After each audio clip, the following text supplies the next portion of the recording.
দাদা, কি? আজকে তো আমাকে একটু সবজি লাগতো। আমাকে একটু সবজি কিনতে লাগতো। আচ্ছা যাই হোক, এই কারকলের দাম কত? 10 টাকা। এই দুটো 10 টাকা? হ্যাঁ।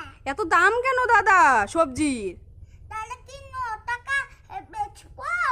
না না, এত দাম দিয়ে আমি নিব না। আচ্ছা ঢ্যাঁড়স কত? ঢ্যাঁড়স আমাকে ঢ্যাঁড়স? একটা ঢ্যাঁড়স লাগবে, আমি একা, তাই আমাকে একটা ঢ্যাঁড়স হলেই হয়ে যাবে আমার। একটা?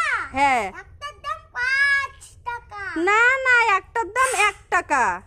না। আচ্ছা এই লম্বাটা কি? এই যে লম্বাটা কি? ঝিঙে? 10।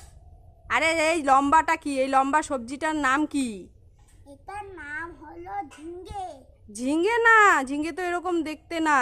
আমিও জানি আপনি না। দোকান নিয়ে বসে আপনি জানেনই না।